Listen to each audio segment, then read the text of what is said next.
Hi, and welcome to another episode of Dare to Live, Seated Together with Terry Dawson. First, I'd like to just thank you all for engaging with the videos, and I appreciate the interaction that I've seen thus far.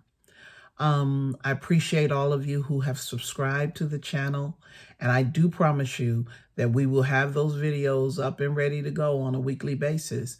We've had in Arizona, we have a season called monsoon, and so it's dark and dreary and rain, and it's just been so much torrential rain that I wasn't able to get things done last night or yesterday like I wanted to, but it's still Monday, and we're still here.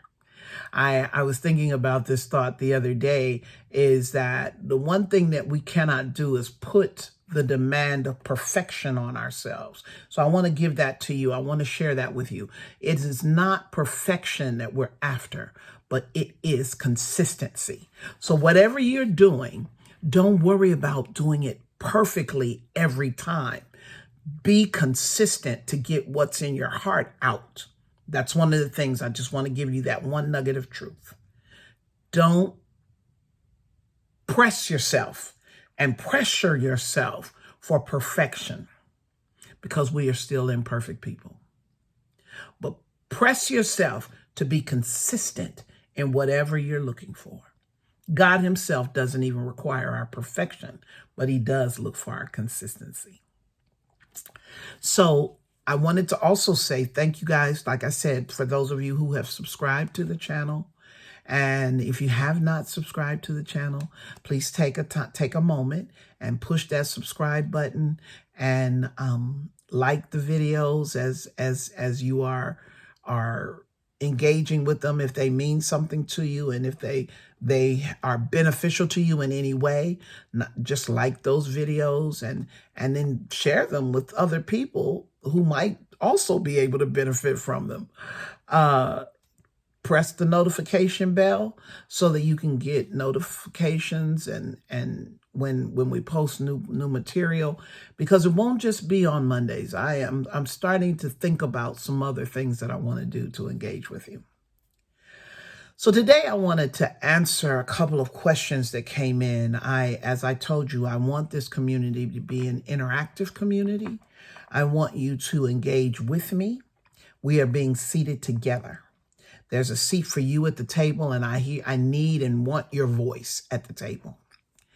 And so I got a phone call, and someone asked me a very interesting question. Well, it was a good question. It was a great question, actually. It wasn't necessarily like an interesting question, but it was a great question.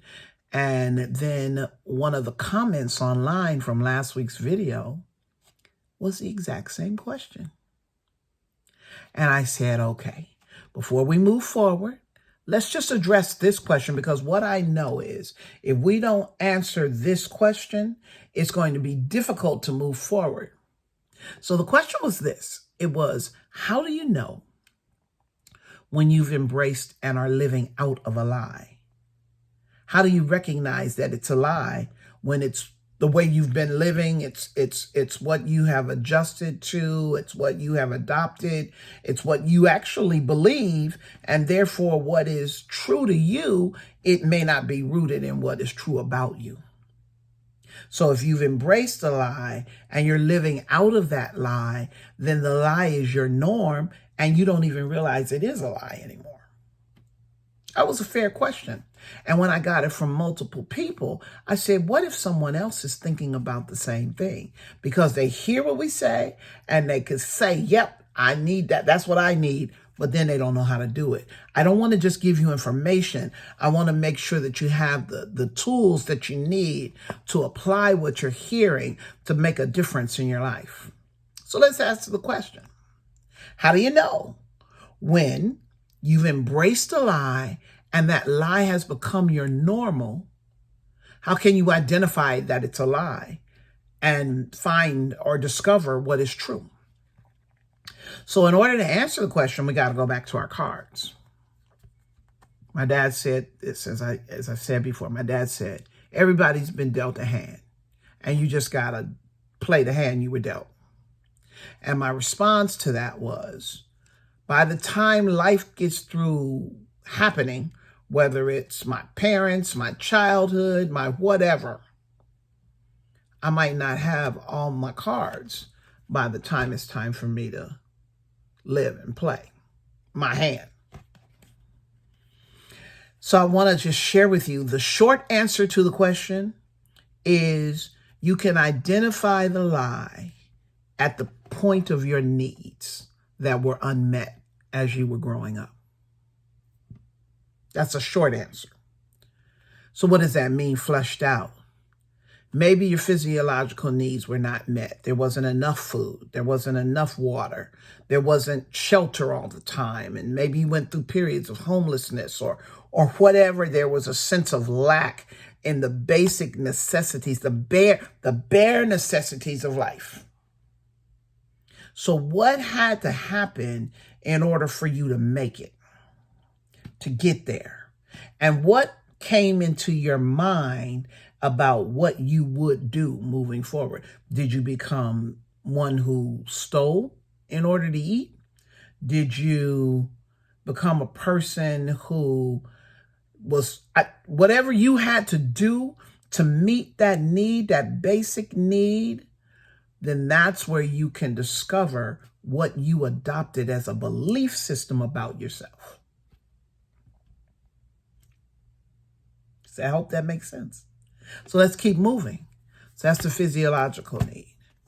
What about the safety needs? The card that says it's a safety need and a need for security. What happens when that's not in place for you? What do you have to do to get that need met? And who do you become when that need is not met? So, what is a safety security card? If that's not in play in your hand, what will that produce? Insecurity? Fear? How about this? A difficulty in trusting people, situations. You're always waiting for the shoe to drop, the other shoe to drop. You're always, everything is, and you're looking through life waiting for the next bad thing to happen because you're not used to feeling safe in life and you're not used to being anchored in a place of security. And so you're always expecting trouble.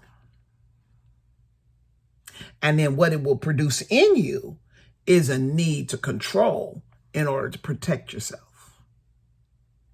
So if that card was not in play in your hand, what did you have to do to fit and meet that need? And then who did you have to become to survive without it? That's where you'll find the lie. Let's go to the love and belonging card. When the love and belonging card is not in play in your hand, if it's not in your hand when it's time, if that's not a place of where that need was met in you, it will produce an insatiable longing in your heart for love and for validation and for affirmation and a sense of belonging where you want to find where you fit and who are your people. And you're looking for acceptance and you're looking for belonging. And here's how you know when that card is not in place is when you have a struggle with rejection, when you fear abandonment, when you don't feel like you fit with anybody. And you're constantly trying to find where you belong and how about this? Who are your people? And you try to fit yourself in any situation. And when it doesn't work out, more rejection, more sense of abandonment, more. And when you are in that place, here's where this is the birthplace of a people pleaser. Because now I'm going to become whatever I need to become in order to make sure people like me. Or I'm going to do whatever I need to do to make sure that people won't leave me. Or I'll do whatever I got to do to make sure that I fit, even if I don't. And so I take whatever I can get even if it's not enough. Because a little is better than none at all. That's a lie. Here's the truth. You are lovable and you do belong. Even if you haven't found the people you belong with, once you get to a place where you can accept and embrace that you are lovable, you'll begin to attract the people that are supposed to be in your life. I promise you, I know. When that love card is not played, and if you see me looking off, it's because I wrote some specific notes that I don't want to leave without making sure you have. When that love card is not in play and in place in your life, it creates a feeling of inadequacy and a belief system in you that might say you're not enough, or you're disposable, or easy. How about this? Easily replaceable. You'll find yourself where you feel like you fit, and then all of a sudden people, once they are satisfied with whatever they're getting from you, then they can toss you to the side and you immediately start to feel replaceable, disposable. That's not a good feeling. And what it'll do is it'll cause you to become very clingy. Don't leave me. Whatever you do, just don't leave me. I remember saying that to someone, unfortunately. And I said to them, I've got enough love for the both of us. So whatever you do, just don't leave. Well, what kind of sense does that even make? Because if I have to have all the love for both of us, they're kind of getting double duty and I'm coming up short with nothing. But because it was so important for me to find somebody that was for me, because I started believing that there wasn't anybody for me. Those are the lies. Identify those lies. Here's another place. You find yourself on a quest, trying to find out where you fit. And every place you try to fit yourself might not be the place where you're supposed to be fitted. And so then you adjust you in order to fit that place, and it's not who you are. You get lost in the sauce. That love card is a big one, and it can produce a lot of things in you that will be rooted in lies that are not consistent with who you really are. So if that card is not in place, dig through there and find out what you have had to become and what you've had to do to try and get that need met. That's where you'll find the lie. The self-esteem card. This is the card. When this is not in place and you don't have a sense of value and worth and a knowing that who you are is good, this produces a lack of confidence, a longing. How about this? A longing to prove that you matter. It also produces an unhealthy search for significance where you're just trying to prove to everybody that you matter and you mean something. And it becomes where you have to prove it. Because the truth is, if you have to prove it, then you already are not sure about it.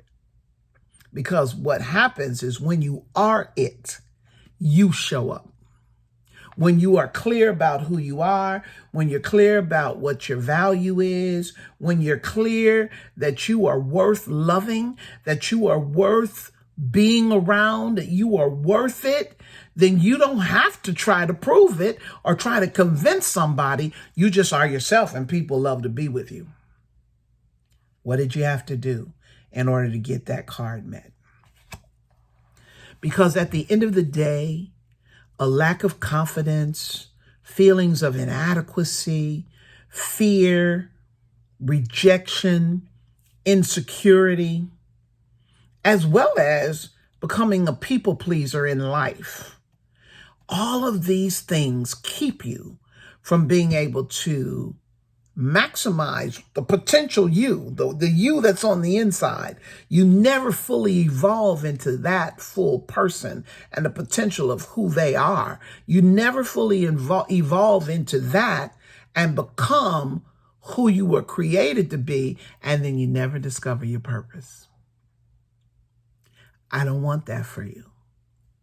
I want you to know that you are safe, you are secured, you have people who love you, you belong. That's part of what this video, what this group, Dare to Live Seated Together, is all about. You have a community of people that you can fit and belong with right here. And right now you just see me, but guess what? There are other people who are connecting to the group that are starting to see, like, whoa, imagine what this community would be like if we all just realize we're better together. So I want you to get to that place where in this environment, you can discover your value, your worth, your potential, your special giftings, and to realize that whatever is in you is what is in you so that you can make a mark in the world. You are already significant. You don't have to search for it. Well, you just have to become it.